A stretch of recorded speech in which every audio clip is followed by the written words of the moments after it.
So here we go. Hello, everybody. People are turning up. Hello, hello, hello, hello, hello, hello. How are you Hello. doing? And there's Karen. Hi, Karen. Hi, Brian. Hiya. Nice to see you. Some faces I recognize. There's Laura. How are you, Laura? I'm fabulous, Brian. How are you? Good. I'm still here, so that's good. Yes. I like to still be here. It's always a fine thing, isn't it? So welcome everybody, welcome to our session. Let's admit a few more people. And so how are you keeping, Karen? Everything good? It's very good. I've got my tea with me today. Quite right too. Yes.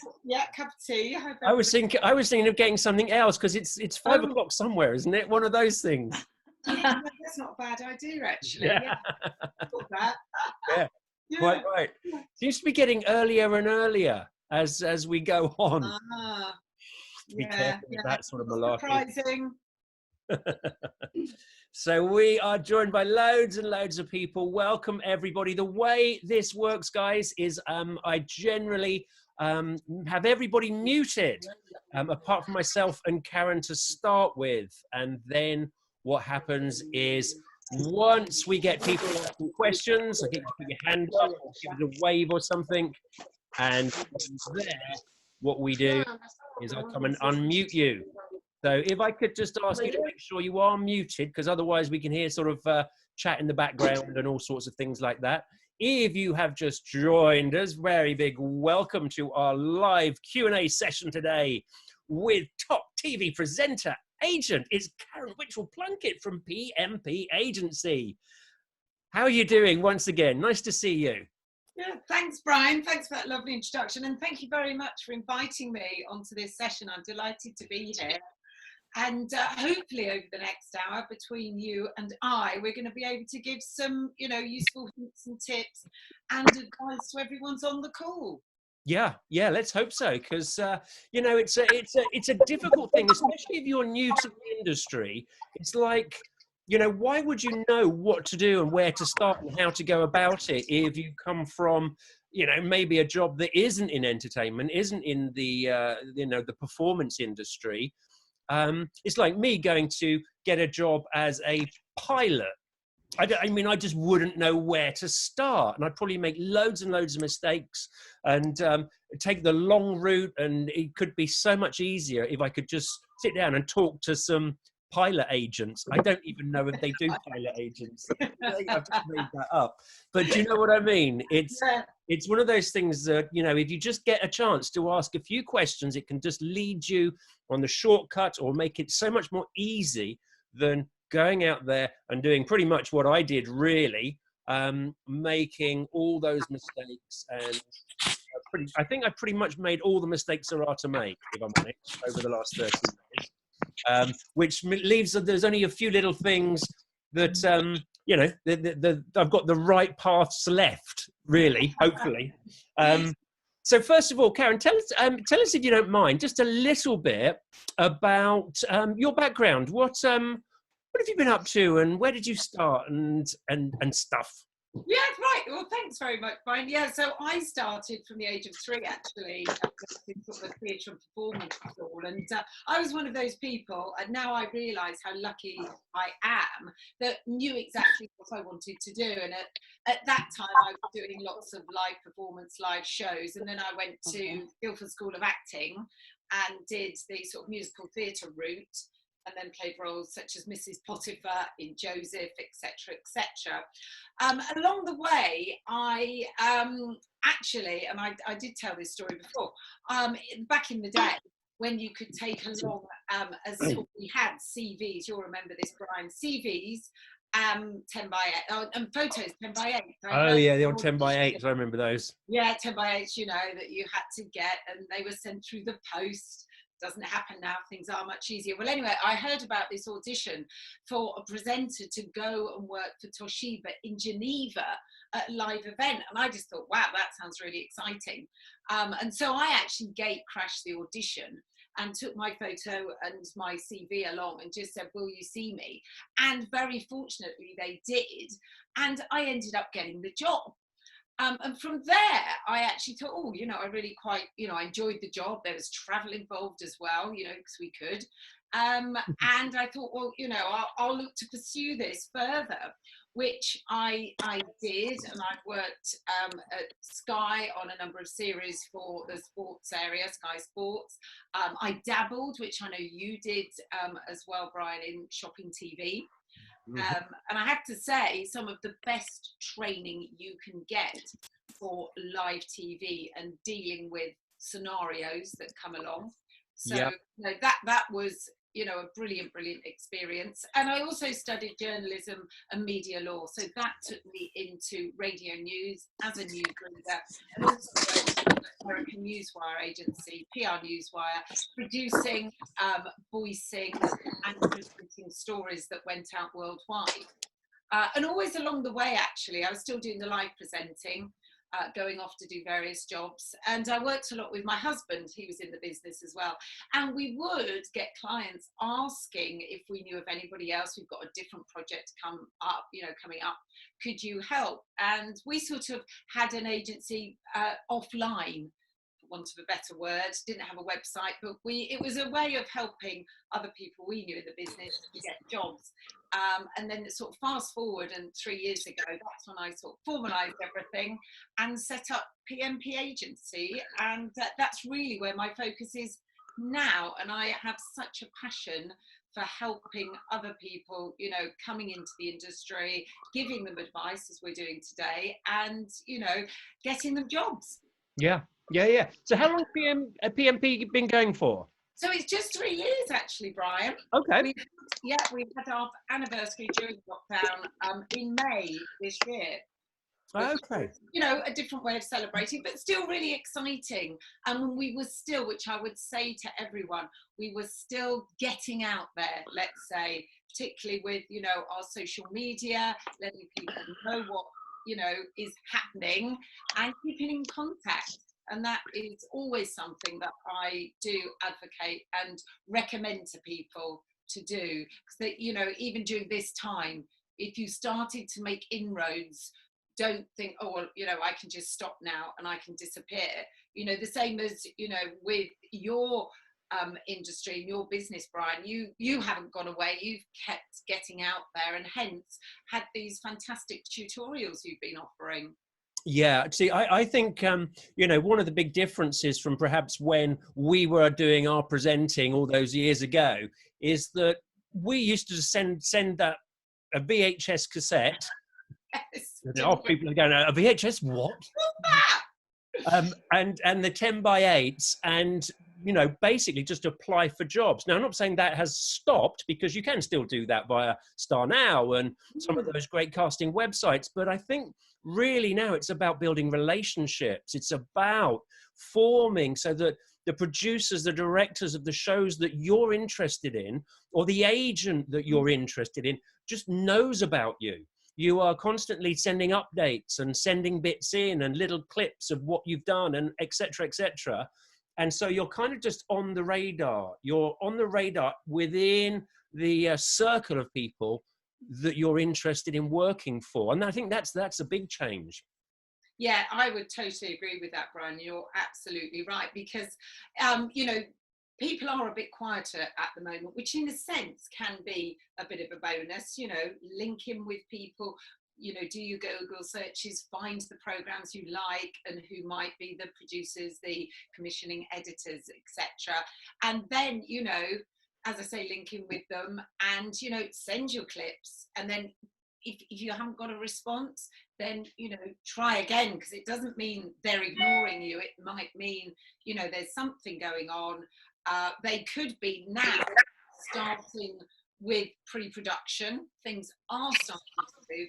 My little thing at the moment is saying they're green shoots, and those are starting to sprout, which is, you know, really exciting. So it's, you know, as you say, yeah, keep in touch. Don't just send once, send a number of times, a different clip. And it just might be one day that somebody, it could even be a researcher that's being told to have a look through these emails. There's a number that have come in. We've got this new program, or we've got, you know, this little snip of whatever it is that we need to do. Have a look, and let us know who you feel we should be looking at. So it is constant, and it's one of those that it takes time, it takes effort, but they're the people that then reap the rewards essentially. Do you think there's too you can send too much to specifically an agent like yourself, and what's the limit? Would it be if there was an update, are you quite happy to see that? But so even on like a monthly or fortnightly basis, that's okay? I don't know, but if there's no update, I'm guessing, well, why are you writing to me again?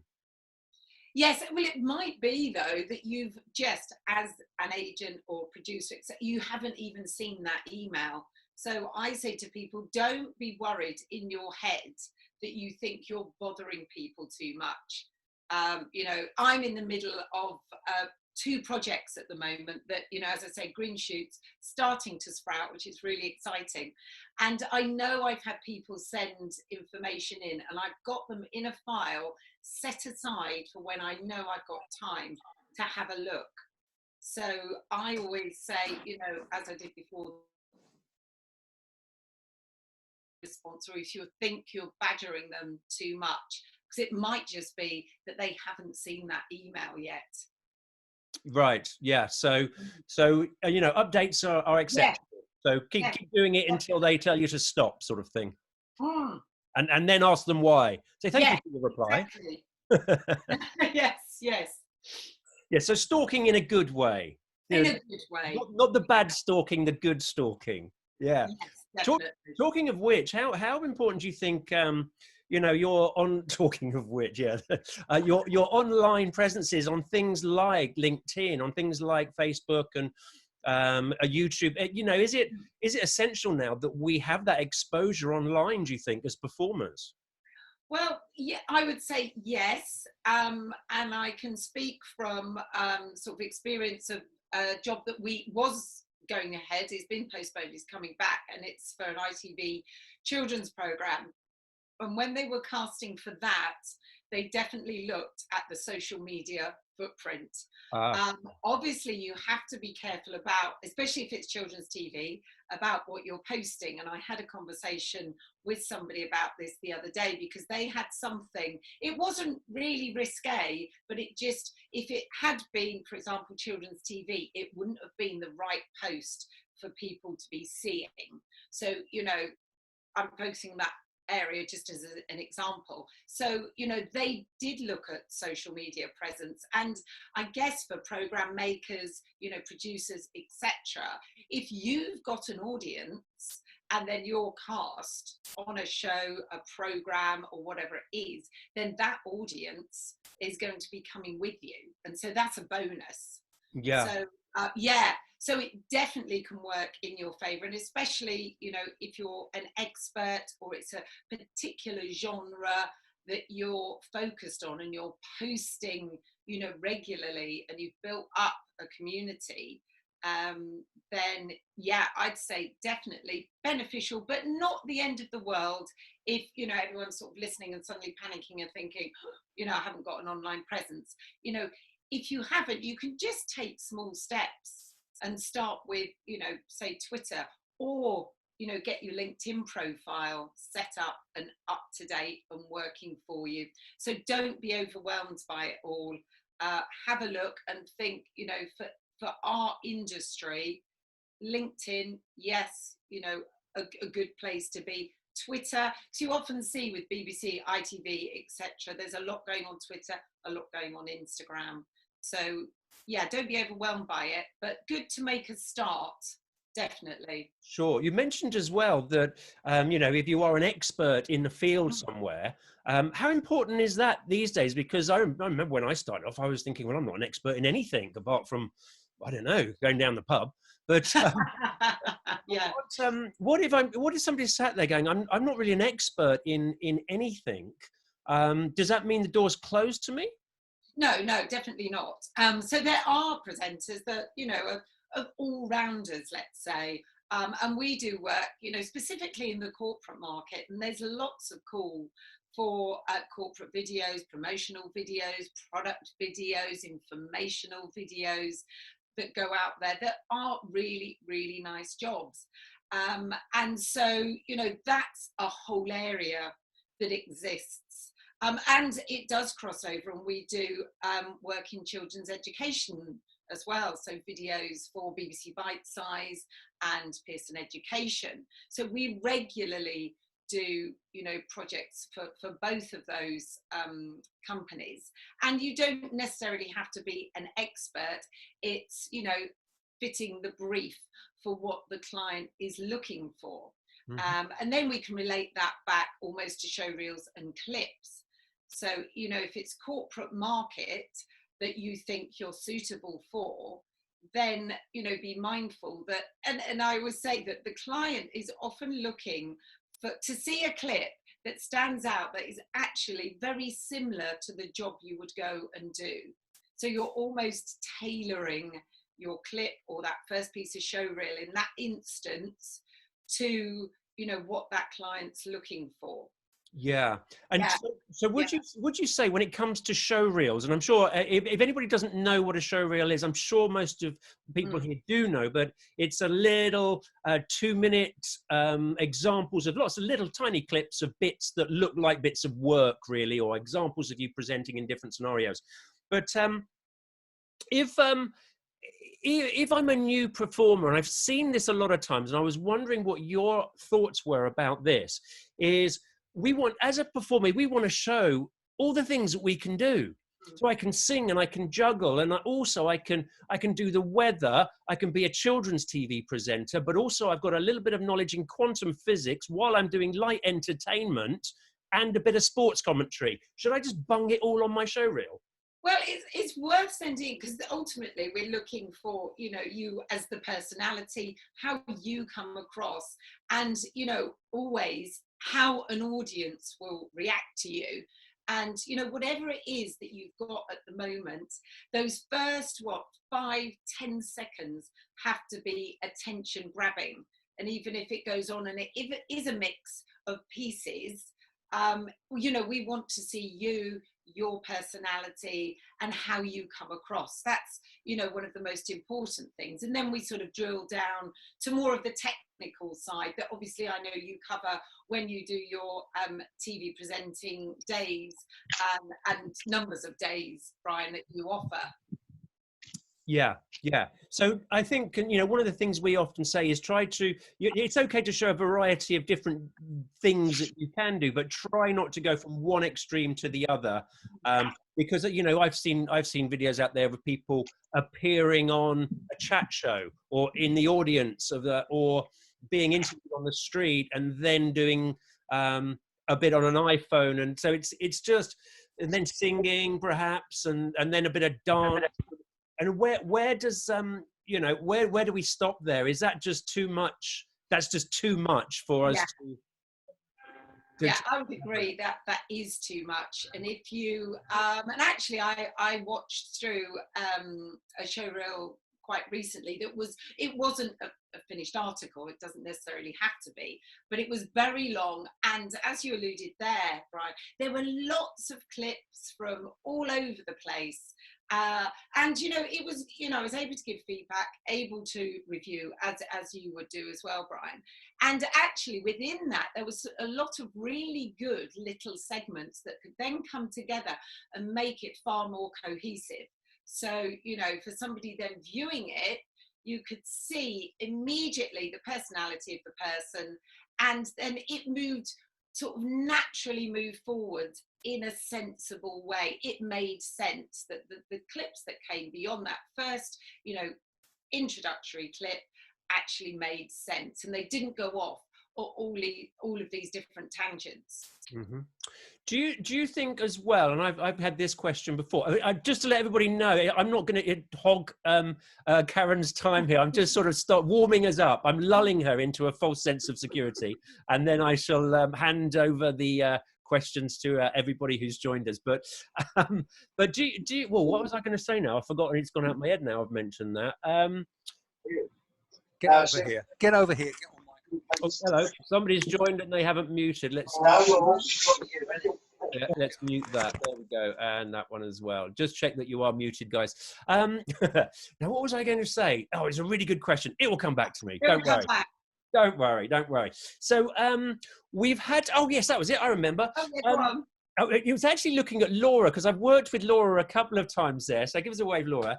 Hi, Laura. And the question I often get is, so if I've done shopping television and I've done, let's say, some sort of online casino style work and stuff like that, and now I want to sort of send a show reel to the BBC or to ITV or something like that, is that helpful? I mean, I know, we've already said that, yeah, shopping television, you're using all the tools of the trade, multi-camera, your earpiece, you're interviewing people, you're handling, there's loads of stuff working to time. So you really build those skills. But is there snobbery, do you think? Is there a little bit of, oh, that's a shopping TV presenter type of thing in the big channels? Yeah, I think there probably still is. And so I would say sort of be mindful of that and be careful of that. And you talked about sort of the online gambling, and specifically, again, you know, if it was children's TV and that was an area you wanted to go in, then that definitely wouldn't be something that you would look to include or even potentially have out there that anyone could do a search and find, because obviously you know, it wouldn't be the right sort of programming for then you to move into children's sort of TV and having sat, you know, in that area. So definitely be mindful of that and just sort of really think about, you know, where you want to go before you know, are going in certain directions. It is a shame because you get so much great experience and you just build your talent. But as I said, I think sometimes it's best to sort of tuck that away and then just surprise them at the audition of how brilliant you are. And I go, my goodness, you are far better than we expected, which is always a good thing. Right, I've got a couple of questions that have come in via social media, and then I promise I'm going to hand it over to you guys. It'll be the hour and a bit will be up, and it'll be like, Carol, be off. I've got to go. Yeah. Okay, so Crystal on Instagram has asked. I think she's coming from abroad, an international student living in the UK. Do you need a visa? She's asking to work if with an agent specifically. So if you had somebody coming from abroad who wasn't a British citizen, would they need some sort of visa to be a part of your books? I'll be honest, I'm not sort of an expert in that area. I would say check that out, because it might not be, yes, you could come onto the books, but then it's work, you know, work that comes in beyond that, and who you're potentially working with, because you would definitely have to have a work visa to work here in the UK. I don't know how student visas would work, if you get a period of time that you could. But I know, you know, we have jobs abroad in Europe and, you know, when we can in the US. And recently we had a job that was going out to the US, which proved really tricky because we couldn't get visas in time for that job.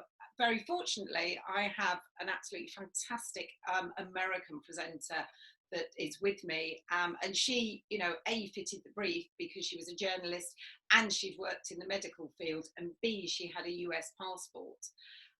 So that is going the other side of the pond, but I would say check that out. Yes, you could join an agency, but it might be beyond that there would be the issues. Yeah, I think, you know, just like any other job that you would need a visa for, working in the country would be the thing there. So it might be different if you but this sorry, I've forgotten the lady's name. This lady is living here currently, isn't she? She wouldn't be coming in from abroad to work here, because if she was, then the production company would sort that out.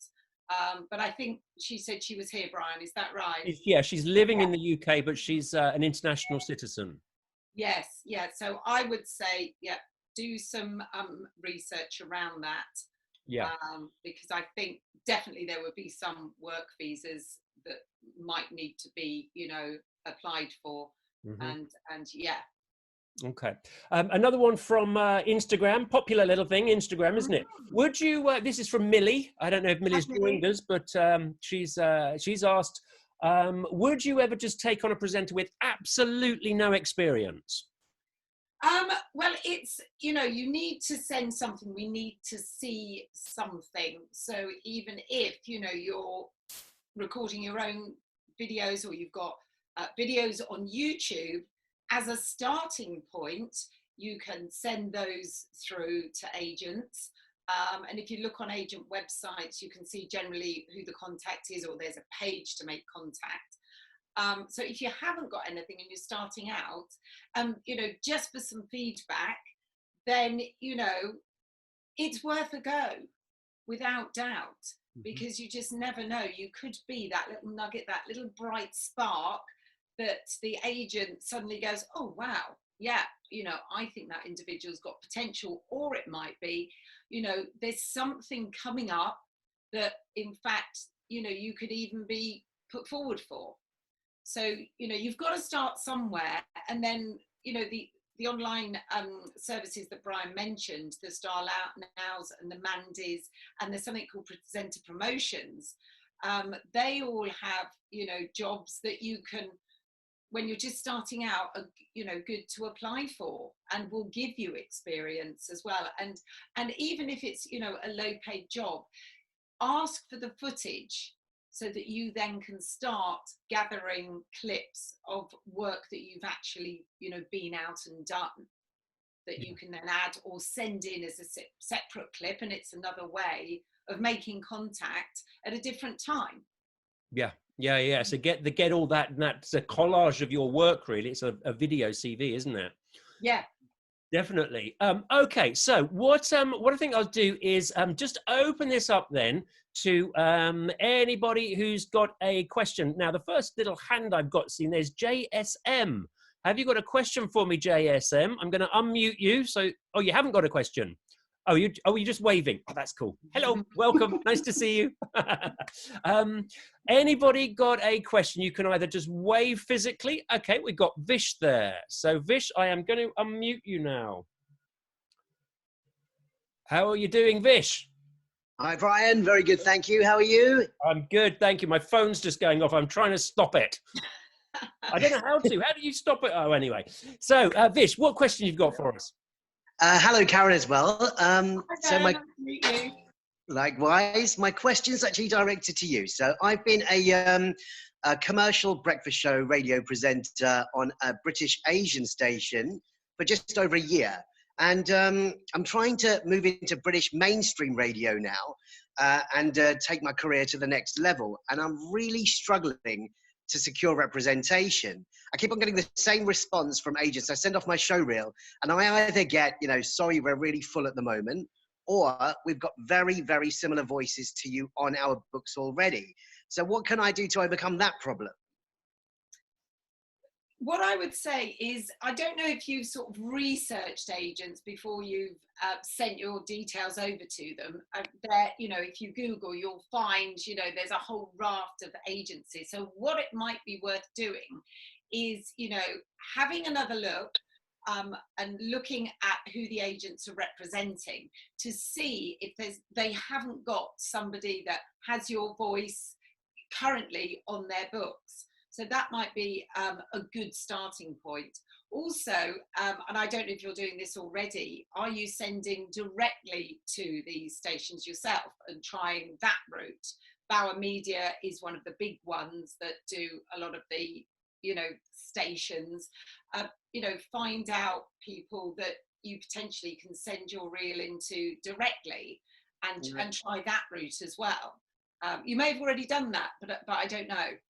No, I've only generally sent to agents. I'm sending them mostly to voiceover agents as well, as opposed to presenting agents. So it's probably a good idea to listen to some of the show reels to see.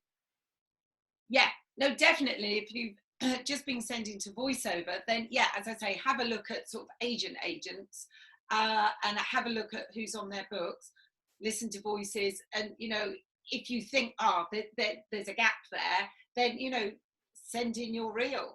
And as I said, on the other side, contact stations directly, find out who, you know, the commissioning editors are, you know, head of programming, etc.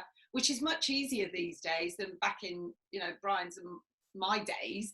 You had to buy sort of these hardback copies that everything was listed in. So now you can just go online and you can find a lot of this information out. And if the you know, you get a name or an idea of a name, it's normally first name dot surname at, not always, but quite a lot of the time.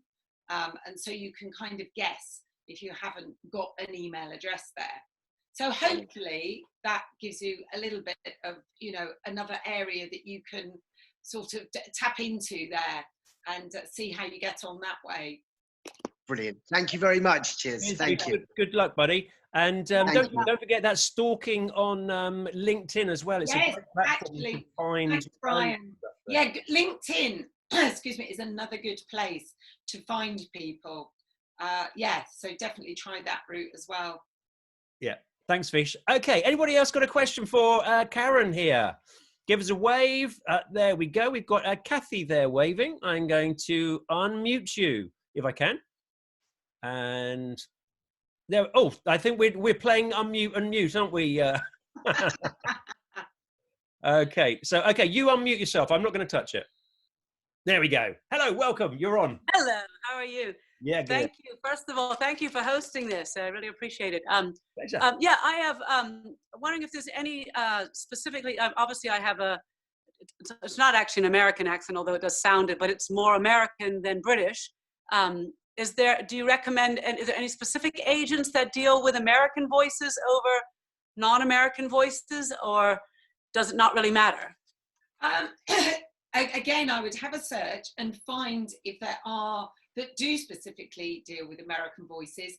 You know, there are a fair number of projects that come through that are for American voices and American presenters. I think you probably heard me just earlier, one of my presenters, American lady, has had, you know, up until we went into lockdown, she was working constantly this year. She actually hadn't stopped. And it was because we had lots of international clients that were, you know, felt that an American English voice was the voice that they wanted. Yeah, so which was really fantastic. So yeah, maybe search for agents that deal with individuals that perhaps English isn't their native or with an accent. But then that isn't to say that other agents won't look at your reels or your voice work or whatever it is. So, you know, both options potentially could work for you. Okay. And I always say, you know, I never know what brief might come through. And one that I had recently, and I've literally seen an email pop up about this project again, is, you know, looking for a deaf presenter. Which, you know, was a completely new brief, but, you know, and you just think there's all areas that people are, you know, are working in, are doing projects on, or programming on. So I think, you know, that there'll be lots of options for you, and it's just sort of going out there and having a look and doing some research. Yeah, so because that's what I was thinking. So when people are looking for a presenter, do they, like, if they want an American voice, are there certain agents they go to, or is there the, you know, means like in that sense? Yeah, no, interesting actually, because with my American presenter, they on one project, no, actually, I don't think they'd specified at the beginning. They wanted, on two of the projects, they wanted an American presenter. So what I did, in fact, was because I knew, you know, this presenter, she was a journalist, she had a corporate background. This is for a job we did for a company that worked reporting on the markets and what's going on in the financial markets. I knew she'd done, you know, work in that arena, and she had a good corporate look. She had an American accent, but I almost sort of took a chance on that. And, you know, lo and behold, the end client then decided that they really liked. They wanted her, yeah. Yeah, that they wanted her, and that, you know, they really liked her voice. But that wasn't actually the initial brief, wasn't that specific. Wasn't that, yeah. No. Okay. Yeah. Yeah, thank you. Thank you very much. Thanks, Kathy. Nice one. Okay, I got another a question here from, this one's from John from the social media doodah. He's saying, would you take on somebody who is already a performer, he's actually an actor, he's got an acting agent, would you then take somebody like that on as a presenter on your books? Generally, and in fact, actually, quite a few of my presenters do come from an acting background, and you'll probably relate to this, Brian. I find that they've got, they're used to, it's a different audience to being in front of the camera, but we do live events. People that come from an acting background are very used to scripting, learning scripts, and performing, or not performing as in a character, but being able to bring that script to life and give it energy. So in some respects, it's actually an advantage coming from an acting sort of performance background, which is where I came from. We would need some video footage that isn't acting pieces. It would need to be, presenting pieces. So it might be that you need to, actually look at that side, and, either when we can, go on to one of Brian's courses, or start to film some bits yourself. And now for everyone, actually, and I've said this to all my presenters, when we went into lockdown, we knew things were going to be so much more quiet. Always, the conversation has been, keep getting in front of the camera as well, keep practicing that art. It's like riding a bike, and they say it can take 10,000 hours to become good at something. Mm-hmm. So even if you haven't got any presenting clips, now is a good time to even start, getting your phone out and, looking at pieces that are online that maybe you can sort of replicate yourself, just to get the ball rolling. Yeah. Do you know, having said that, I think I've probably done about 10,000 hours of Zoom chats in the last 3 weeks. I think I'd agree. Yeah, I know. Yeah, that's what you mean. So we're getting good at it, Brian. Yeah, well, we should be. I think you are. Yes, undoubtedly. Where are we up to? Anybody got a question? You can go to the chat, or actually the little there's lots of people. Let's have Nikki. Let's unmute Nikki. And Nikki, how are you doing? You're on. How? How are you? Good, thank you. How are you? Yeah, very well, thanks. You kind of partly answered my question anyway, but my question is that a lot of my experience is presenting like live on stage rather than in front of TV cameras. And whilst I'm perfectly comfortable in front of a TV camera, it's quite hard to find roles of people who are willing to kind of take you on in that. So my question was kind of, how do you do that? Obviously, you've just said about self-filming, but is there anything else you can kind of do that gets people to go, oh yeah, you can actually do in front of the TV as well as on stage? Yeah, no, I mean, as I said, if you've done live work, generally a lot of people that, cross over really nicely into being in front of camera. Yeah, and one of the things at the moment is to get and do that without doubt. And, look for jobs that might be sort of coming through, because as I said, they're sort of green shoots, they're starting to sprout. So if you're not on Mandy or Star Now at the moment, perhaps get onto one of those. Okay. Yeah, and even, look at, I don't know what you've done with your sort of live presenting, if that's been more corporate or if it's been more children's or whatever it's been. But, even then thinking of recording your own footage, look at an area maybe that you feel you're suited to, that, could be a good starting point. To start getting some little clips together. Okay. Yeah, which is so much easier to do than it used to be. Yeah. And Brian's courses will come back, when they can. And with those courses, all of the elements that ideally you need as a starting point, his day one, are all there, and it's a brilliant day to go and do. Yeah. Okay, brilliant. Thank you. Nice to see you, Nikki. Thanks for your question. Thanks. Cheers. And I think Ulami, am I got your name right now? This must be the third time or fourth time or something. Nearly, it's Yolani. Ulani, I'll get there eventually. I'm so sorry. I'm disappointed the Hawaiian shirt's not out today, Brian. I know. Well, do you know Come what? on. The sun's not out. So I know. you know, Not quite the appropriate word. sorry, once the sun's out, I'll put it back on. Oh, brilliant. We look forward to that, Brian.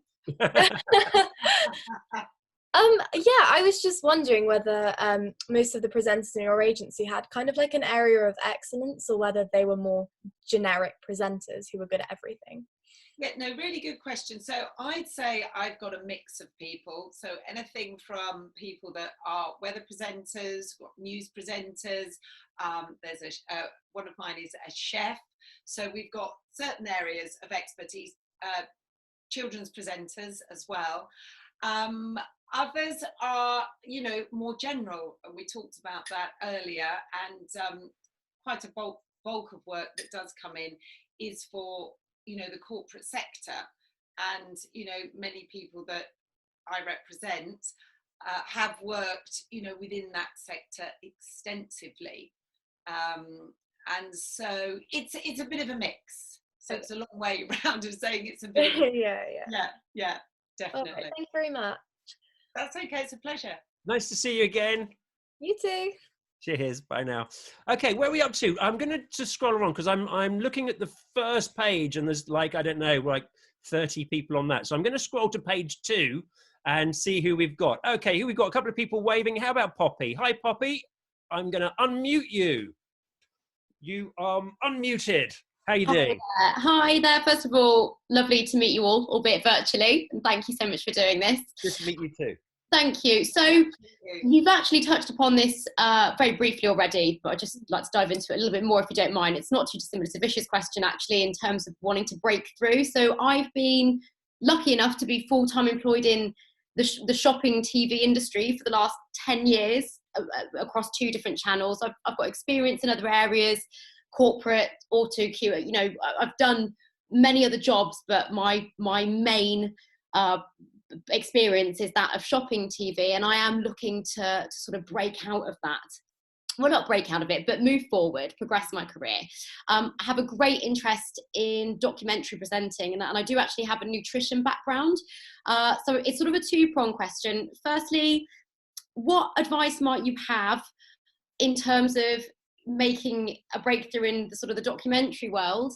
And I love interviewing. It's something that I have experience in, so I'm happy to do any. I like hard-hitting documentaries, or even or otherwise. But do I go specifically for nutrition documentaries? So how do I get into the documentary world, and should I specifically go for health? Well, you've got lots of assets there from the start, and lots of experience, which is fantastic. With the nutrition side, then yes, use that expertise. It might be in the first instance, and a lot of programming and even radio programming, excuse me, will look for expert guests. That is a really, really good starting point.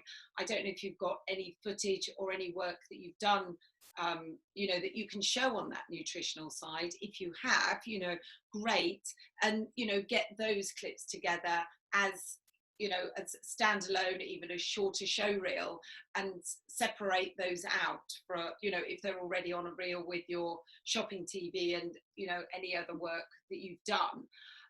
Documentaries, there are a couple of companies, one we have worked with quite a lot in the past, that do sort of the hard-hitting stories. Quite often they're actually looking for ideas as well from presenters.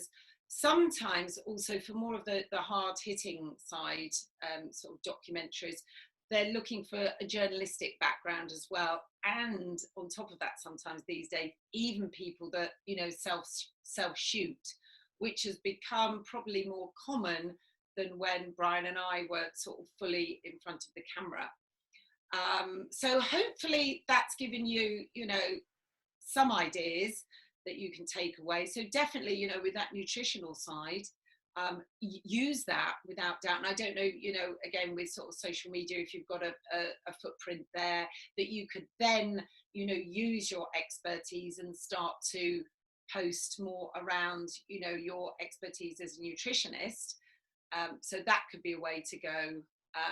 And then with the documentary side, you know, if you have got ideas, then it's also worth, you know, having a look at and finding, you know, certain areas, Channel 4 that do the more gritty sort of side of things, you know, finding again people to contact and linking in, you know, LinkedIn and Googling, and seeing, you know, where that might take you.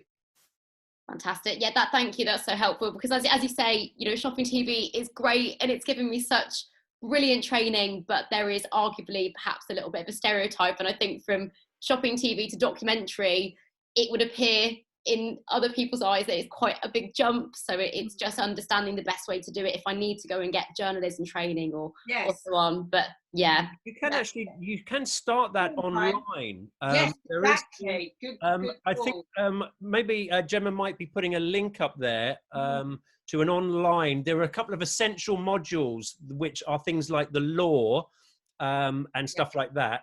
But there's a whole online course that you can do with a national journalists or whatever they are. But that will pop up in the chat in a moment. And what is your social media like? Is it in any way sort of branded towards that documentary style, or is it more sort of just like loads of people who know you off shopping TV? So it's branded around the nutritional therapy side of things, and so the shopping TV channel of which I work in is a health channel, and the beauty is it's kind of sort of between shopping telly and between a lifestyle channel. So it's less of the falling auction type style, which I used to do. So I used to do jewellery, and I get to do a lot of interviews. So it's sort of given me a small step towards that area, because it's kind of in between. But at the moment, yes, my social media is branded around nutrition and my current health channel that I work within. Okay, I think you should start actually just doing your own stuff on YouTube as well. Start looking like you're the go-to expert in that field, and you know, put that out on LinkedIn and just build that brand awareness, so that when you go to networking events, which I'm sure you do, production networking events and performance networking events, when we're allowed out, but for good behavior out of jail. I'll never be allowed out then. And we can then go and meet people. And when they say to you, oh, can I have a look at something you've done? You've got somewhere to direct them to. And you can show them, yeah, go to my YouTube channel or wherever. And there's just loads of like stuff which is very similar to what you want to be doing. So, you know, go out there, self-shooting. It's a good skill to have, being able to film properly. The biggest thing, microphone. Get a good microphone. It's so important, guys. And actually, thanks, Poppy. Thanks for your question. Thank you. Thank you to those of you on the chat as well. No, thank you both, and for everyone else as well for your contribution. Thank you. Cheers. Nice Pleasure. to meet you. How just leading on from that, Karen, how important do you think it is that we now, as performers, can actually self-shoot and do it to, you know, a little bit better than a wobbly bit of camera footage? Because, you know, actors have been doing it for a while, I believe. And I think, you know, it's the same now with presenters, is a lot of the time for an audition, they'll say, right, can you just deliver this and send it off? And then we'll pick who we want from those videos. So is it getting really essential to have that skill? Oh yeah, definitely. Yeah, so self-taping more often than not does come through. And obviously now in particular, when, you know, as I said, we're starting to move a little bit, but we can't go to, you know, mass group castings or even individual meetings, you know, are still not happening. So it's really important to, you know, almost get you set up right for your self-tape. And one of the, as you said there, key things is, you know, simple kit, have a good microphone, but it doesn't have to cost a lot of money. And I know you've got information on your site, Brian, as to kit that you can use that will be absolutely ideal. And, you know, off the top of my head, I've got a little mic I've had for a number of years, a little clip mic with a long lead, and that was only $15.99. And the same with a mic stand. You know, you can get microphone stands that are still the sort of 6 foot, depending on your height. You know, they can be less than £20. So it's not that you're going to have to spend hundreds and hundreds of pounds. And we've all got our phones that the quality is very, very good. One thing to always remember is to actually film it horizontally, so that way, which is called 16:9, which is the sizing you have on YouTube. For Facebook, as we know, a lot of the time we film vertically, but that doesn't fill the screen, and that's why you see on, you know, TV a lot when people have sent in clips, you'll get that shading or that black either side. So always for self-tapes, send the recording in that you've had your phone set up horizontally, and have it steady as well. You know, the focus needs to be on you, so you're not holding a selfie stick and it's sort of, you know, juddering around. And then also think about your background as well. You don't want a lot of busyness going on behind you, because again, as I say, the focus needs to be on you and what you're delivering. And you don't want, which happens a lot on these Zoom calls, you don't want, you know, you might have a lovely bookcase behind you, or you might have quite a mess, a pile of clothes you haven't put away. So yeah, keep that background nice and clean and tidy. And then also think about noise as well. So when you're looking to record, make sure that you're in a quiet space. You know, today I've had to sort of juggle a bit, and I'm very lucky I have got a quiet space, but I've had builders that have been chipping away at a wall. And, you know, so just be aware of any noise that might be around that could be a distraction. So, you know, it just then is really clean, and then get used to your setup. Finding, and you don't need to buy expensive lights, but finding where there's good light, and placing, if you can, your camera, you know, where your window is, so you sit facing or standing, you know, at the window, which should give you enough light, as long as it's not bright sunlight that then washes you out, but good natural light, because the last thing you want is, you know, to be in a big shadow or half your face shadowed across. And then, you know, also just thinking about what to wear and what is appropriate for, you know, the piece of script that you've got. And it might be, and quite often these things are last minute. And again, with all of the brilliant technology these days, you can get apps that are teleprompter apps. So you can easily upload a piece of script onto your phone and record, and again, record that using the teleprompter. But again, for practice, if you're somebody who hasn't used auto cue or teleprompter, as the Americans call it, if you've never used that, now is a great opportunity to have a go and to try that. Obviously, it's a lot smaller than, you know, if you were in a studio or on one of Brian's courses, but then again, it's a really good starting point. So hopefully I've covered, you know, a lot of that side. Brian, you might have some points to add to that as well. Yeah, there's loads of stuff to think about and consider when you're self-shooting. And I mean, it's just little things like if you're using your phone like this, most people would use it to looking at the selfie side. Well, that's rarely the high definition camera. In fact, that's usually standard definition. So you want to be using that side there. So you're looking at the bit where you can't actually see yourself, which makes it a little bit harder to set up. But it's, you know, you get the hang of it pretty quickly. Just as Karen says, you're holding it like that as well. So you're getting a landscape instead of a portrait. Portrait is used on things like Instagram, isn't it? They use that on Insta. And Facebook, yeah. Yeah.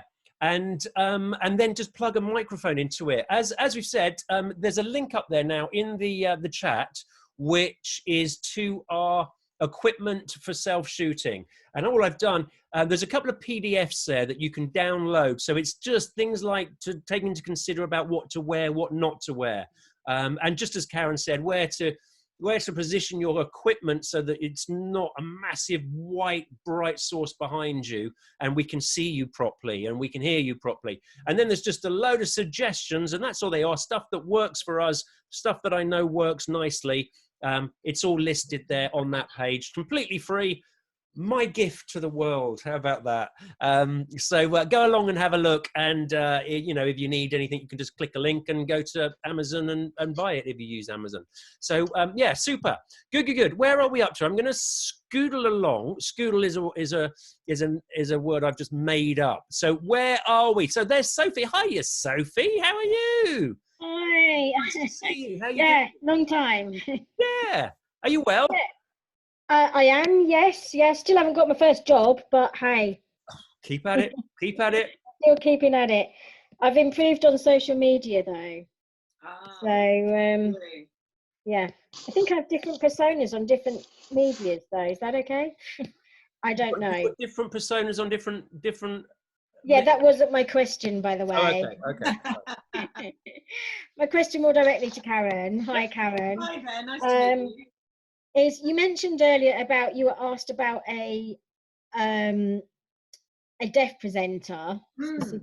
Yes. Does that happen very often that you get specifically asked for deaf or perhaps a disabled presenter? My situation is that I'm a wheelchair user, so I'm looking, where do I fit into certain places? Where do I direct myself? And particularly if I'm going to look for representation. And recently I looked at Blake Close Management, because I know they represent Steve Brown, who does a lot like with Country File, etc.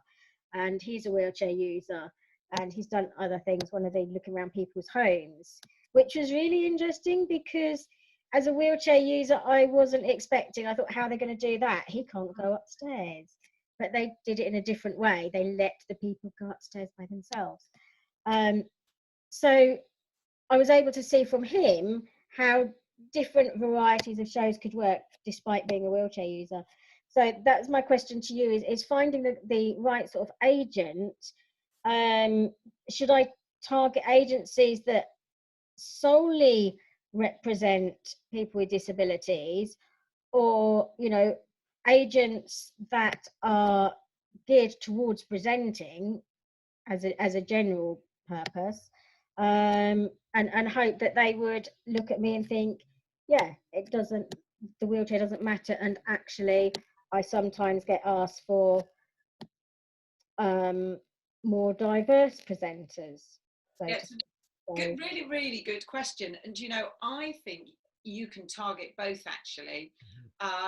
So as you were talking about there, yes, I'd had a request for a deaf presenter, and also we've had another project actually, which would be for deaf but signing as well. And then we've had other projects where they have required people that are in wheelchairs or maybe have you know, another disability. And we've had those sort of projects come into the agency. So for you, I would say, you know, as you've already done, have a look and see if you can find agents or other agents that do specifically work in the, you know, in areas for presenters that are, you know, have disabilities. But that doesn't say, I'm not saying, you know, discount yourself from approaching other agencies. So I think, you know, go for both, and then have a look at programming, and there's more and more coming through. The journalist, I can't remember her surname, I think Nikki is her name. Nikki Fox. Yes, yeah. Yeah. So she does, yeah. So maybe have a search and see if you can find who her agent is.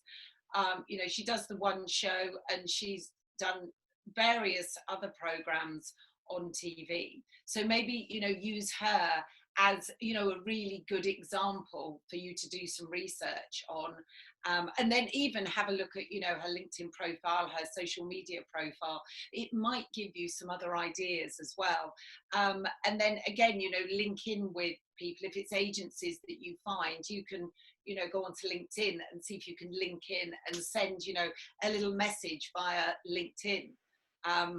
And you know, that can be another good starting point, and especially now, because it, you know, I said there are green shoots, but it's still quieter and people are around a bit more. So I think, you know, there's lots of options for you, and it's sort of getting out there, and you've done a lot of groundwork already, but keep doing that and see where that takes you. Yeah, have you been approached to take on anyone with a disability before? I haven't actually yet. So there we Maybe go. it's in your inbox fairly soon. There we go. But I, you know, because I've got lots of connections within the business. So when we were looking for somebody who did have a disability, I had connections as to where I could go, which actually was somebody that I'd known from before. They weren't on the agency, but I was able to find them and connect with them, which is exactly what I'm, you know, suggesting you do. And then I was able to say, you know, look, I've got this brief that's come through. I think you're ideal, and are you interested? And that they were cast, and it was a nice children's educational project that they went to do.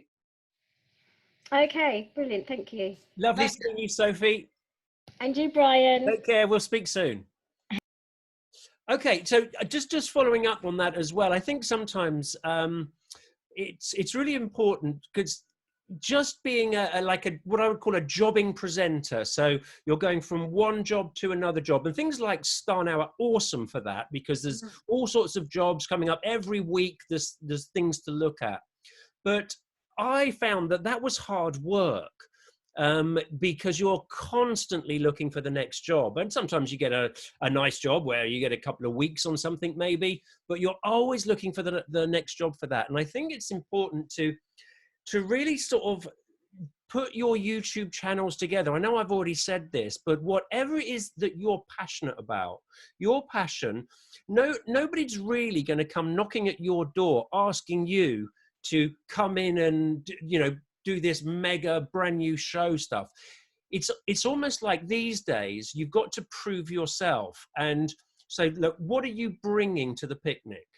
What is it that you have to offer before somebody goes, oh, okay, yeah, come to the table.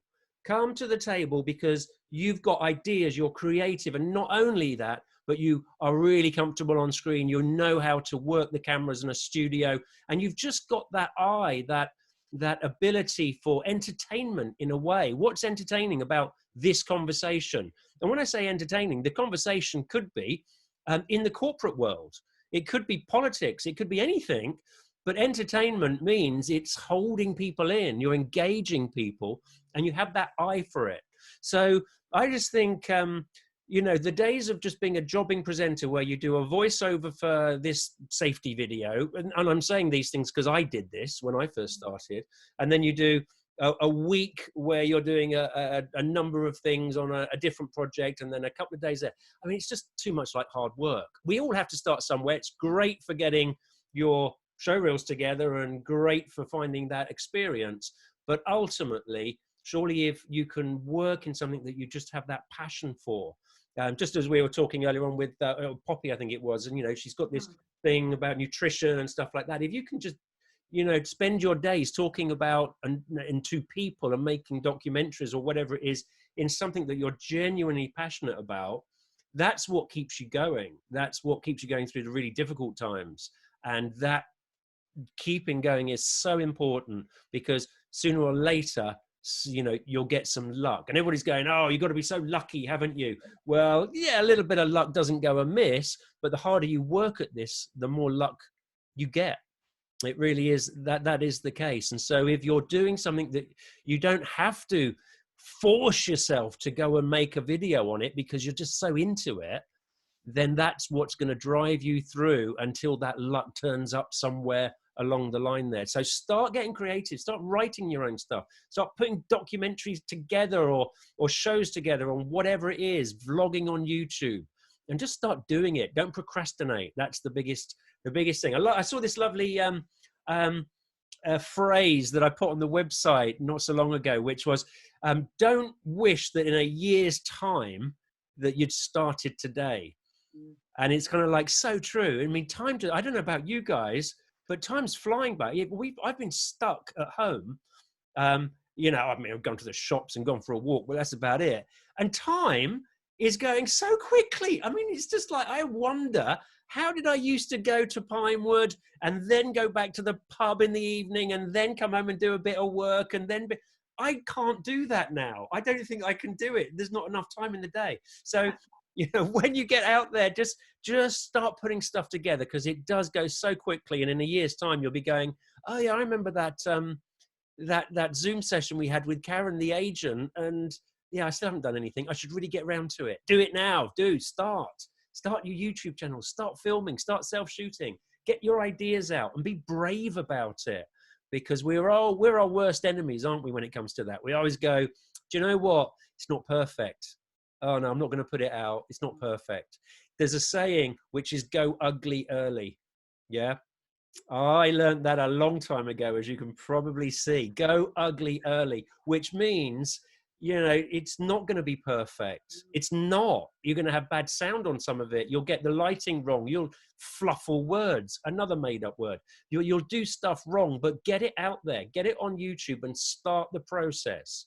Because if you don't start, you'll forever be wishing that you had, or just waiting to do it. So get going, guys. Get started.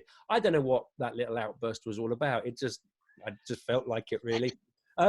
Okay, have you got any more questions before I carry on talking nonsense? Actually, I've just spotted, and I want to say thank you. I know Poppy's been having a good old conversation up there with Kimberly about hay fever and how you can help that. So thank you very much for that, because for the first time I've been suffering, and they're brilliant tips. So thank you. Yeah. I'm going to follow those. Yeah, they're going to be really useful. Yeah, exactly. I'm going to go and have some honey in a minute. Yes. So where are we? Wait, we got Phoebe there. Phoebe is waving away. I'm going to unmute you, Phoebe, and then I'm going to come to Patrick. There we go. Can you hear me? How are you doing? Yes, I can. How are you? Fabulous. Hello. Nice to see you, Karen, and nice to see you, Brian. Karen, I know we met briefly in Catherine's Zoom session, and I did mention that I had a BBC meeting set up just before the coronavirus hit, and I was going to... You play an instrument, don't you? I'm a singer, opera singer. Yeah. Sorry. Yeah. Yes. So I had that meeting set up just before, and then obviously it got postponed. I have been setting up this online Instagram project, interviewing top opera industry professionals via Zoom. So I've been doing lots of Zoom interviews. Is it worth getting in contact, do you feel, with the producer again and saying, look, this is what I've been doing? Because the way it was left was that we'll wait until there's a clearer picture, until we can meet at the broadcasting house. So is it appropriate to send that? I'd say yes. I'd say do keep in touch. I was talking about that earlier. Don't just go quiet, because you just never know what might be going on at the moment, and then things might slip their minds, or they might be taken off on a different tact for whatever reason. And it's great that you've shown that initiative. And you've come up with this idea, and it might be something that they look at and actually think, wow, that is such a good idea. It's something that we may be able to consider, and at some point do some programming around that. So I would say definitely get back in touch with them, let them know what you've been doing during this time, and you've been using your talents, you've used your initiative, and you've created almost this lovely project. So yeah, go for it. Okay, great. Can I ask one very quick question as well? It's a monetary based question. So I got approached by a global corporate music company to host a podcast, but obviously as a new presenter, I've been in the last year I've only transitioned.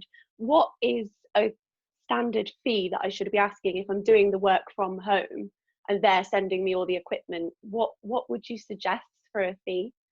I would try and find out some more information about, obviously it's a global project, so it's most things are sort of online wherever, these days anyway, and also ask the longevity of that project, because it might be something that they're going to put out there forever and a day, and a lot of things these days, and the tide has turned, and I'm sure Brian will be aware of this as well.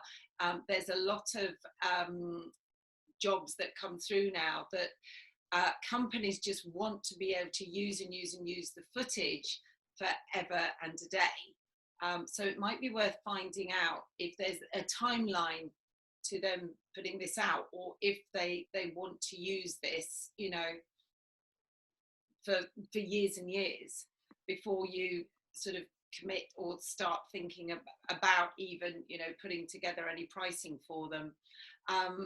But I'm sure, you know, if you need some advice beyond, you know, our conversation now, then, you know, do drop me a line. And, you know, once you've got sort of more information, then, you know, I'd be happy to give you any advice that I can. And Brian might be able to add to that as well. Yeah, I always go. By the way, Phoebe, I just recognised you. You're a tiny little thumbnail, and it's it's Phoebe. When you said the orchestra, I thought, oh, I know. How are you? Well, I'm well, thank you. How lovely are you? to see you. Yeah, good, thanks. I always say pretty much exactly what Karen said there. The basic studio fee, the BSF, is around what 350 for a day when you're going out to do work in a studio, and then on top of that, just quite rightly, is the usage. Where's it going? Is it going worldwide, or is it just a certain territory? Is it going to be used for 6 months or indefinitely? And all that then adds up to the royalties, if you still call it that. That's when you need somebody like Karen to actually go, okay, this is the value of this territory for that amount of time, which I wouldn't be able to tell you, but somebody. And just talking about that, Karen is actually very kindly offered to do some one-on-ones for us, and it's on the front of our website, TV Training Academy, at the very special offer of £49 for an hour with Karen. Hello. So that is available should you want to have some specific one-on-one time with Karen to help guide and put you in the right direction, or whatever it might be that you really need a bit of more than just one question in something like this. So that's available on tvtrainingacademy.com. Go along, click on that, and we'll arrange that for you. So again, thank you, Karen, for offering that at such an unbelievable price. Really, £49 for an industry expert is incredible. But lovely to see you, Phoebe. Thank you. Lovely to see you. Thank you very much. Thanks. Cheers. Take care. Okay, so I am scooting back to another page where it was a pratique. I think if I've got that wrong, I do apologise. I'm trying to unmute you, and nothing's happening. Are we playing the? Oh, there you are, Noah. Hi, mate. How you doing? Brian, all right? You said it correctly. Well done. Thank you, Karen, as well. Basically, I've got a question in regards to recording and self-videoing. At the moment, we're in lockdown, and I can't cut my hair. I can't. I haven't bothered to shave. Does it matter what you look like when you do the presenting, or do I have to wear any type of particular clothes? You know, because I'm a bit lazy when it comes to shaving, anyway. Well, yeah, it's a really good question, actually. Yeah, we're all in that situation, aren't we? Although I have to say, I did cut my husband's hair a couple of weeks ago, and it actually turned out all right. So, yeah, he ordered some clippers from Amazon, and we followed a YouTube video. But we want to see you in the videos, which is what I've said before. And I don't know if there's a specific area that you're looking to work in, or you're already working, but I always say I do like stand-up comedy, so I haven't done presenting. So basically, I've done a bit of internet presenting, you know, for a thing, but not really TV presenting. So I want to get into that, basically. So we'll see. But, I think, you know, with comedians, they all, you know, you've got your own personality, you're you, and it's really what you feel comfortable wearing. I don't think particularly, you know, for stand-up there are any rules at all. But when you are filming, you know, if you've got very, you know, dark background, you know, don't wear something dark, you know, obviously probably pretty obvious, but just have a look. And you know, if your hair is your hair at the moment, then, you know, why not? You know, part of your character. Yeah. So your hair looks great. What's your hair? Fine. Mine, I'm sort of trying to stick it out to the side of my head. But you know, that's a really good point, Brian, actually, because I haven't met you before, so I don't know your hair as it was before. And as Brian said, I think it looks fine. Can I ask just one more question? In regards to video editing and editing your videos, do you recommend any programs or things that you could use to edit videos, or at the I think moment? it depends. I'm not an expert on the technical side. I have a Mac and I have an iPhone, so I do know there's iMovie. Brian will probably have a lot more information he can give you around that, to be honest. I'm going to hand you over to Brian for that one. Yeah, it does depend on how, you know, clever you want to get with this. There's a nice one called Premiere Pro, but there's a student, I think it's a student version where you can pay something, it's something like £40 for a year, and it's a basic edition. And it's probably not called student, it's probably just called basics or something. So go to the Adobe Premiere Pro website and look for the basic version, or the basics, which is about £40 a year. The full range one is something like £25 a month, but that you can start getting really clever with. So it depends on, you know, where you are with your editing and what you want to do with it. But I think to start with, if you have got an Apple, then iMovies is great. Or if you're on Windows or something like that, then Windows Movie Maker. You're just going to crop it down and perhaps pop a title on.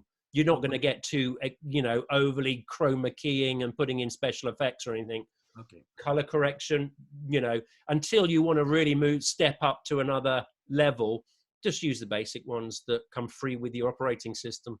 Brilliant. Thank you, Karen. Thank you, Brian. Bye-bye. Yeah, thanks for your question. Okay, where are we? So, there's Laura. Just unmute there. We've got a couple of minutes left for a few more questions. So, Laura, hi. Hello, everybody. And hello, Karen. Nice to meet you. Thank you.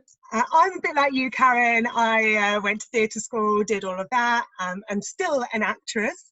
I met Brian about 6 years ago on the presenting course and have then been presenting ever since. Oh, so it worked. Oh. Yes. We haven't set this up, have we? I didn't. No, we haven't. And the world is small, because actually my first full proper contracted job, who turns up? Brian, for our training. So I've been lucky. I've had jobs in a studio full time. I'm now kind of jobbing and have a few kind of contracts for event promoting. I'm seeing a lot of jobs on casting sites about self-shooting, not self-taping. I mean, as in green screen, properly done. I'm a bit of a perfectionist. I like to work with professional people. I can't work out how I feel about this. Are they good jobs? Should I be putting myself there? And is it worth investing in the kit? No, really good question, actually. So it depends, because yes, it does take a lot of extra work and a lot of time if you are then self-shooting and editing. And I guess giving my feedback from what some of my presenters have sort of found during this time specifically. So we have had jobs that have come through that have been shot from home, so they've been quite basic. And the feedback has been from the presenters, which in a way is a really good thing, is, oh my goodness, I've got so much more respect for all the technical people that work on shoots, whether it's in a studio or whether it's on location, because I'm having to do the sound, I'm having to do the lighting, I'm having to do the filming, plus I'm having to present, and that's what I would normally, I would just do that element. So that has been some of the feedback that has come at this time. But again, I think it's like everything. It's one of those, the more you do it, the easier it becomes, and it becomes second nature. And, over this period of time, a lot of people have worked out where is the best place to film, or to, have the best light, a place that's quiet, etc. So I would say, if you're really keen to go and do it, and Brian would know more about investing in the right kit, then it would just be, as you said, you're a perfectionist, so it would be take time to do research, get that right. And again, there are courses, and there are probably online courses that you could find at the moment that you could even sign up to, you know, and start going down that road. But Brian might have, you know, some more information he can give sort of on the technical side for you. Is there any danger with who you're working for in that instance?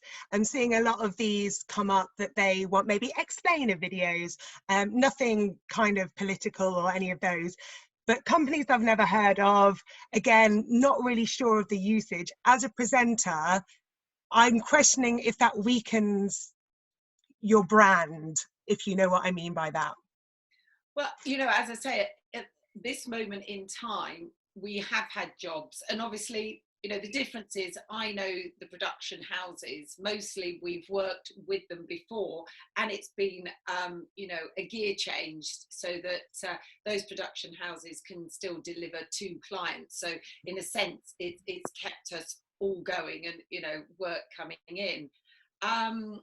So with explainer videos, and you talked about usage, etc., it's sort of asking those questions and seeing if you can get those answers before you perhaps take that leap and say, yes, you know, I am happy to do this project. It's, you know, I have sort of standard questions that as an agent that I will always ask, you know, get as much information as you can to make sure that you're then comfortable with delivering that project. And something else you can do if you don't know the company or you haven't heard of them is you can go onto Companies House and you can research, and you'll find them if they're a limited company. If they're not, then generally that means they're a smaller company and they're just starting out. It doesn't necessarily completely mean they're a smaller company, but sometimes it does mean that. So hopefully that's a little bit of useful information that helps with those questions for you. Yeah, that's really helpful. Thanks, Karen. I think, like you said, get your agent's head on. If you're not with an agent for a job, think it through before you commit. Ask those questions. Yes. Really helpful. Good. Thank you. Pleasure. No, Lovely to see you, Laura. Take care. Okay, so have we got any final questions then for Karen? Before we go, let's just have a little look. There's Lucy waving away there. Lucy, I am unmuting you as we speak. So, how are you doing? Nice to meet you, Karen. Thank you. Hi, Lucy. Nice to meet you. Hi, thanks. You've basically, hey, a few familiar faces just waving at me. Nice to see you guys again. We've basically touched upon everything, and I'm ticking boxes, and I'm going, yeah, I'm doing that. I've got a YouTube channel. I'm editing my own stuff. I'm approaching people, and I'm really kind of hitting brick walls. But yeah, I suppose you just got to keep plugging, right? But one of my questions actually goes back to LinkedIn. I tried to use LinkedIn, and I found it semi-helpful, and people have sort of messaged me back and forth, and we've kind of developed a little bit of rapport, but it's kind of stopped.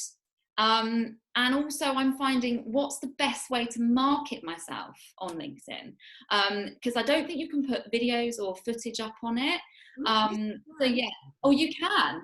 There's a whole area. Everyone's nodding because I've tried, it's not letting me, but yeah, I just wondered what the best thing is, or what I should be putting on LinkedIn compared to, say, the Instagram, etc. Yeah, so on LinkedIn, yeah, you know, you're selling yourself, you're selling your brand on LinkedIn.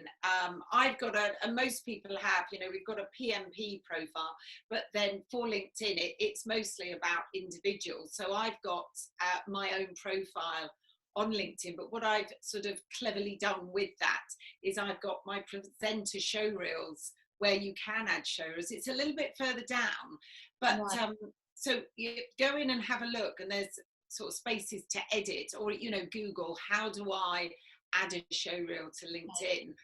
And again, what it does is, you know, for algorithms, and we know Google and all of these search engines, so many of them love video. So again, you know, it will be to your advantage to have video up there. And then again, you know, with those conversations, I don't know if you've yet been, you know, sending your video links. Yeah. Yeah. I'm adding links instead of obviously the video straight onto post, because I'm thinking that's the only way I can pass things across. Yeah. Good. And what you might want to do is, you know, you've got that conversation going, you might want to then find, you know, how you can actually email that person, you know, if you know the company they're working for. And as I said earlier on, sometimes even if you haven't got their address, it's quite easy to work out, because it can be first name dot surname, and see if you can then go, you know, in that way. Yeah, as well. I think for me it's the whole approach of, you know, actually getting work. Even I don't want to sound like I'm being pushy, obviously, but at the same time I'm just showing them my passion and how I can work well with them and vice versa. But yeah, I'm just not quite getting there yet. No, keep going at it. And it's also, you know, you could ask questions like, you know, do you know what sort of trends are coming up? What things that you might be looking for in the future? You know, is there something in planning that, you know, I potentially could be right for? So you could, you know, start to have conversations like that. And you just never know. And as I said, it might just be that you have sent your details to them, and at the moment you're thinking, oh, I'm not getting anything, you know, there's not that instant, oh yeah, great, you know, obviously you can't go in for meetings, or, you know, you could even ask, you know, could we have a Zoom chat? Yeah, I've done that. You're doing all the right things. So well done. So, you know, don't give up. And I know Brian would say exactly the same thing. You know, you're doing all the right things, and you know, you're passionate about it. You really want to move forward. And it's often those people that, you know, do get there. Yeah. So one other question. Sorry, I know, Brian, I'm taking up time. I have an agent at the present, and I'm always, whenever I'm doing new projects, I'm always sending them, you know, if I get footage back, or I'm telling them what I'm up to and how I'm being productive, but I'm not actually getting any response or any sort of feedback. So I'm emailing, or I'm trying to call, and I just wondered, do I hold back because we are on lockdown? I mean, could it be it is a difficult time, and I don't know if anyone else is finding that with their own agents at present, or do I kind of feel like, oh, maybe I should be, you know, looking elsewhere because I'm not quite getting the connection I need? Yeah, it's a difficult one to answer, because just speaking personally with my presenters, what I have done with the agency, I've actively encouraged people to, and said, you know, get your house in order now. It's a brilliant time to do it. So actively had new show reels come in, had new clips, had new photos come in, and, you know, it works both ways, because for our SEO, our search engine optimization, with putting up all of that new information, again, for searches, you know, Google loves that. So it's difficult to answer why perhaps they haven't, you know, maybe they've got, as you say, they're busy trying to sort out other things. So, you know, I wouldn't like to answer on their behalf. You know, it might be that if you are getting a sense that you think maybe it is time to perhaps, you know, just put some feelers out in, you know, other directions, then, you know, why not do that? And it might be that, you know, other people, as I said, you know, slightly quieter, are around and are receptive. Yeah. So it's definitely worth trying that, I would say. Yeah, give that a go. Appreciate that. Thank you. Just a couple of ideas, Lucy. One thing is, perhaps look at your current show. I don't know what it actually has, but does it show you engaging with people, walking and talking, various different bits and pieces? Yeah. And it looks like bits of professional work. Yeah, I mean, I've been lucky. I have had professional work in the past. I've been really, really lucky in what I've worked in. Live TV, I've worked with ITV, but it's then keeping that momentum going that I'm... Yeah, so the next thing that I would suggest is start looking and identifying the producers, directors of the shows that you're interested in, and contact them directly. Now, here's the thing, and very, very quickly, these are the sort of things that we cover on our courses, but I'm just going to go over it very, very quickly to give you an idea of stuff you can be doing. So rather than send an email, it's too easy to delete. Yeah, you know, if you ask Karen, I'm sure she probably gets 50 emails a day, and no disrespect to Karen or anybody else, they probably have a quick glance and pop them somewhere that looks like a little trash can. But not all of them clearly, but just pop them into the ad hoc folder. So write a letter. Write a letter on a nice bit of Conqueror paper and pop it in the post to the production company or to the agent or to whoever it is you're writing to. Now, that's a great little queue jumper, because that letter lands on somebody's desk, and do you think they go, oh, right, I'm going to put that straight in the trash?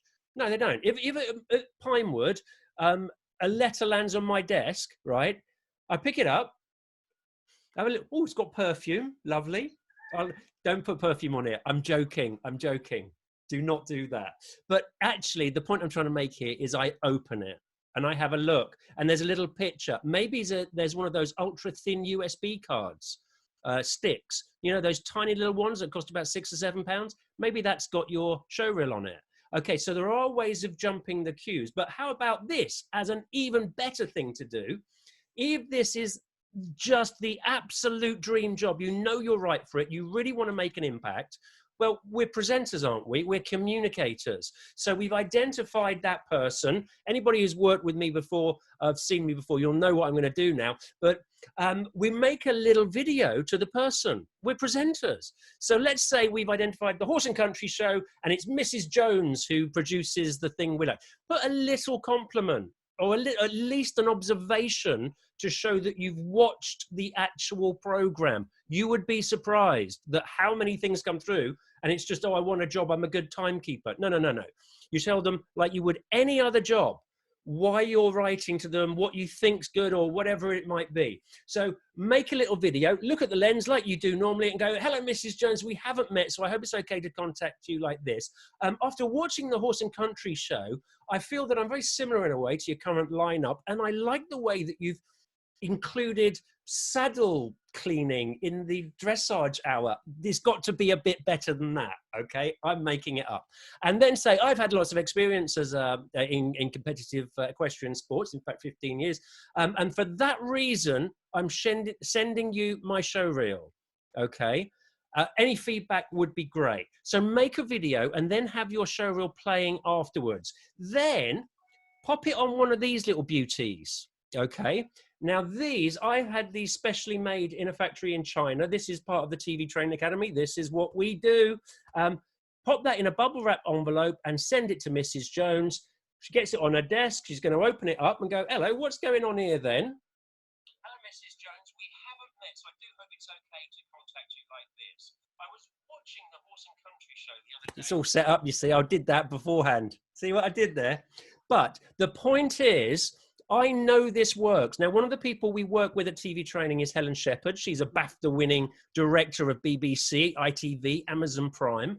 And she's told me that one of these has landed on a producer's desk, and he took it straight through to the executive producer and said, have you seen this? This is a really clever idea. Now, you're getting an audience from the executive producer. It doesn't happen.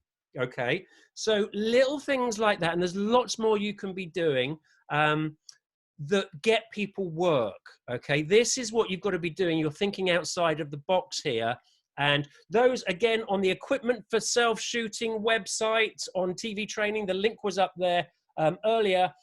You can go there, and the links to a couple of video brochures on Amazon, you can just go straight away and get those if that's what you want. The other thing I'm going to mention as well, there's been a couple of comments on show reels and stuff like that.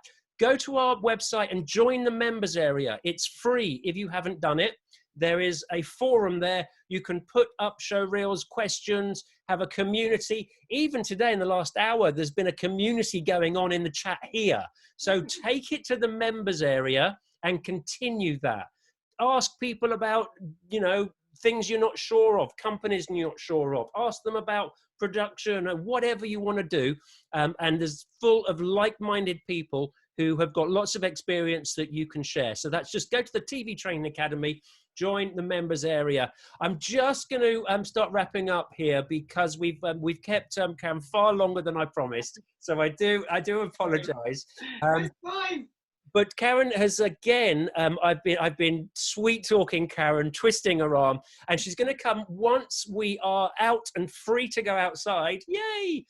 She's going to come and do some work with the TV Training Academy, where you'll be able to come and actually run through an audition process, look at your marketing in a workshop scenario where you can really get hands-on and get some real solid feedback individually for helping your career as a presenter going forward. So keep your eyes on that membership area because that's going to happen. We also have other workshops like this coming up. In fact, let me just quickly tell you that I think next week, next Thursday, we have got Michael Watkins. He has got 20 years on things like Sky News. He's done Al Jazeera News, Russia Today. He's a news broadcaster, professional news broadcaster. So we've got our questions and answers with Michael the same time, Thursday, 4 o'clock, same place. Go along and get your link and come and join us. I always do another specialist course on a Saturday morning, 10 o'clock till about 11:30. And that's about presenting. We've got radio is the next one. So radio masterclass is on this Saturday. And then coming up, we've got all sorts of things, setting up YouTube channels, showreel surgeries. Keep your eye. You get all these details in the members area on tvtrainingacademy.com, tvtrainingacademy.com, tvtrainingacademy.com. And once again, if you want to have Karen's undivided attention, you can do. You can get a one-to-one with Karen from the page. I don't know if I've mentioned it, tvtrainingacademy.com. And you'll see there that you can get a one-to-one with Karen as well, who's very kindly said she'll do that for £49. I think I'm going to get one myself, if I'm honest, see if I can get on her books. Yeah, might do that. So all that really leaves me to say is to thank you for you guys for coming along and hope it's been really useful. And a massive thank you to Karen for giving us her time. Should we give her a virtual round of applause? Thank you so much, Karen. Thank you. No, it's been an absolute pleasure. Thoroughly enjoyed it, and always happy to give hints and tips and help, you know, wherever we can, really. Yeah. Not a problem. Great stuff. So you're all part of the TV Training Academy family now. Don't be worried, you're quite safe with me. So join the membership area, keep in touch, you know where we are. So it'd be lovely to have your comments and what have you. Thank you again, Karen, and stay safe, be good. We'll see you soon, hopefully. If we didn't get round to everybody, we do apologise. Cheers, guys. Bye for now.